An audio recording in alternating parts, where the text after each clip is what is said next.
العظیم وصدق رسولہ النبی الکریم ونحن علی ذلک لمن الشاہدین والشاکرین والحمد للہ رب العالمین۔ سر سے لے کر پاؤں تک تنویر ہی تنویر ہے، جیسے منہ سے بولتا قرآن وہ تقریر ہے۔ حسن مصطفیٰ کو دیکھ کر سوچتی ہے یہ دنیا، وہ مصور کیسا ہوگا جس کی یہ تصویر ہے۔ درود پاک پڑھے، اللہم صلی علی سیدنا و مولانا محمد النبی الامی وعلی آلہ وبارک وسلم۔ جمعہ المبارک کا دن ہے، نبی اکرم صلی اللہ علیہ وسلم کی اخلاق عالیہ کی تعلیمات پر گفتگو ہوگی۔ دعا فرمائے اللہ حق اور سچ کہنے کی توفیق عطا فرمائے۔ نبی اکرم صلی اللہ علیہ وسلم اخلاق عظیمہ کے بلند درجے پر فائز تھے۔ نبی علیہ السلام نے فرمایا انما بعثت لاتمم مکارم الاخلاق، اللہ تعالیٰ نے مجھے بھیجا ہے کہ میں اخلاق عظیمہ کی، اخلاق عالیہ کی تکمیل کروں اور اپنی امت کو اخلاق عالیہ سے مزین کروں، اخلاق عالیہ کی تعلیمات دوں۔ حضرت سعد بن ہشام رضی اللہ تعالیٰ عنہ نے سیدہ کائنات حضرت ام عائشہ صدیقہ رضی اللہ تعالیٰ عنہ سے نبی علیہ السلام کے اخلاق عالیہ کے بارے میں پوچھا، اماں اللہ کے نبی کے اخلاق عالیہ کے بارے میں بتایا جائے۔ سیدہ کائنات نے کہا، سعد کیا تو نے قرآن نہیں پڑھا؟ قرآن پڑھا ہے، الحمد سے لے کر والناس تک، سعد سارا کا سارا قرآن نبی اکرم صلی اللہ علیہ وسلم کے خلق عظیمہ سے بھرا ہوا ہے، سارا کا سارا قرآن نبی اکرم صلی اللہ علیہ وسلم کی اخلاق عالیہ کی تعلیمات سے بھرا ہوا ہے، اور اللہ تعالیٰ نے نبی اکرم صلی اللہ علیہ وسلم کو قرآن مجید کے ذریعہ اخلاق عالیہ سے مزین فرمایا۔ کہو سبحان اللہ۔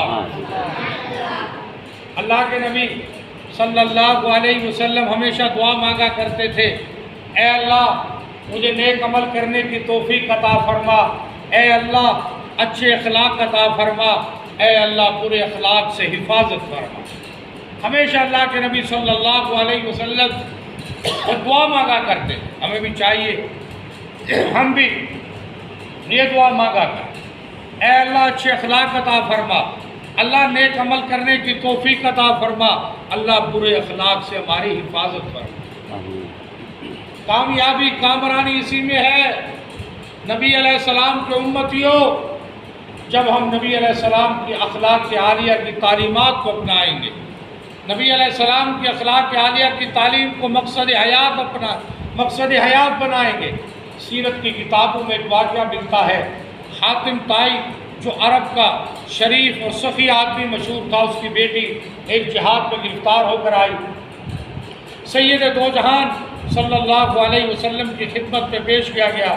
اس نے کہا، یا محمد میں اپنے قبیلے کی سردار کی بیٹی ہوں، میرا باپ وفا شعار، وعدے کا پابند، قیدیوں کو رہا کراتا ہے، بھوکوں کو کھانا کھلاتا ہے، ننگوں کو کپڑے پہناتا ہے، کوئی سائل میرے ابا کے گھر سے خالی ہاتھ واپس نہیں جاتا، اگر آپ مناسب سمجھے تو مجھے آزاد کر دیں، دشمنوں کو خوش ہونے کا موقع نہ دیں۔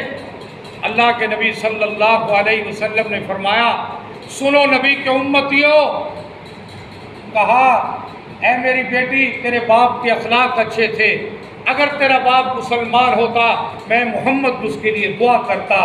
کہا صحابہ کو اس کو رہا کر دو، اس لیے کہ اس کا باپ اخلاق کے حسنہ کو پسند کرتا ہے، اور اللہ بھی اخلاق کے حسنہ کو پسند فرماتے ہیں۔ حضرت ابو بردہ رضی اللہ تعالیٰ عنہ نے کھڑے ہو کر عرض کیا، یا رسول اللہ بھی اخلاق حسنہ کو پسند فرماتے ہیں؟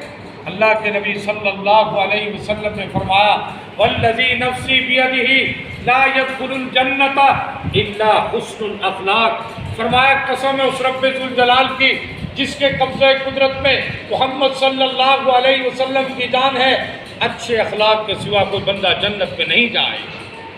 جنت میں وہی جائے گا جس کے اچھے اخلاق ہوں گے، جنت میں اچھے اخلاق والا جائے گا۔ اِنَّكَ لَعَلَىٰ خُلُقٍ عَظِيمٍ۔ اللہ کے نبی صلی اللہ علیہ وسلم اخلاق عظیمہ کے بلند درجے پر فائز تھے۔ ہمیں نبی علیہ السلام کی اخلاق عالیہ کی تعلیمات کو اپنانا ہوگا، مقصد حیات بنانا ہوگا۔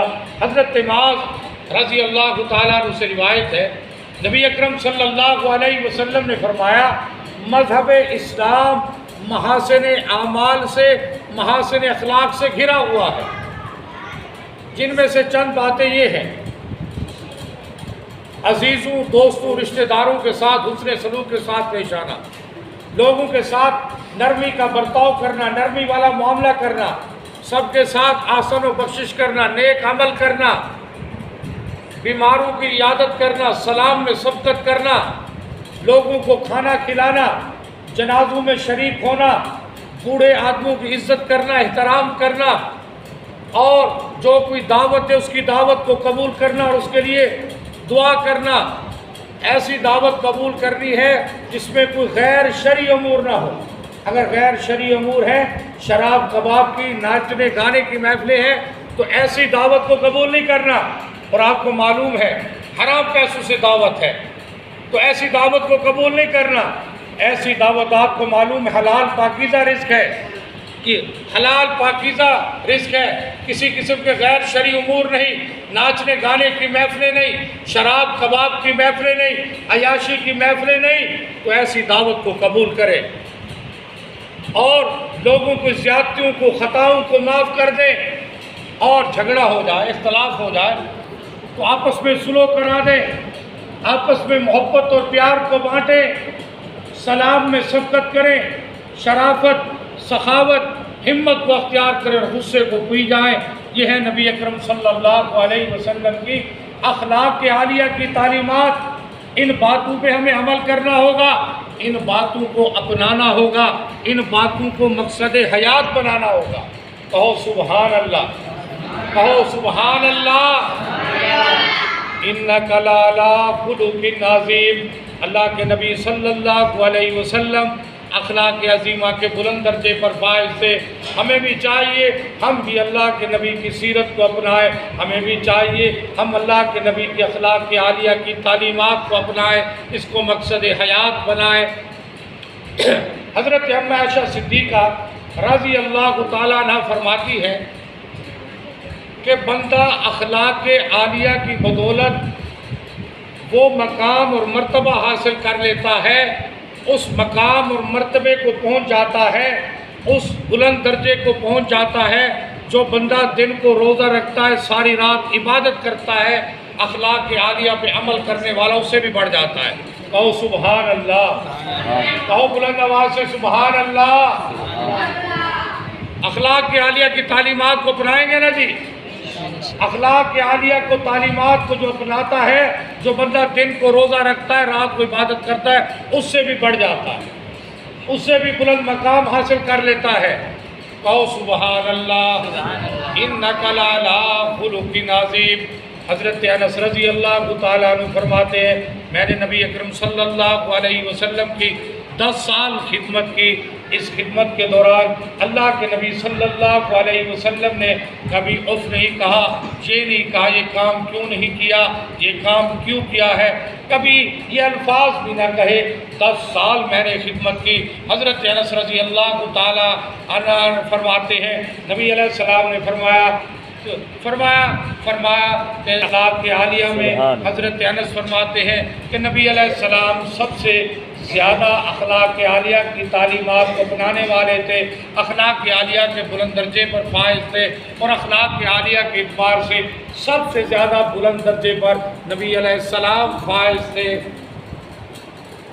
حضرت اما عائشہ صدیقہ رضی اللہ تعالیٰ عنہ فرماتی ہے کہ نبی علیہ السلام نے کبھی اپنی ذات کے لیے کسی سے بدلہ نہیں لیا، کبھی اپنی ذات کے لیے غصہ نہیں آیا، ہمیشہ آپ نے آزاد لوگوں کی، غلاموں کی، مسکینوں کی فریاد رسی کی، چاروں طرف جنازوں میں شریک ہوتے،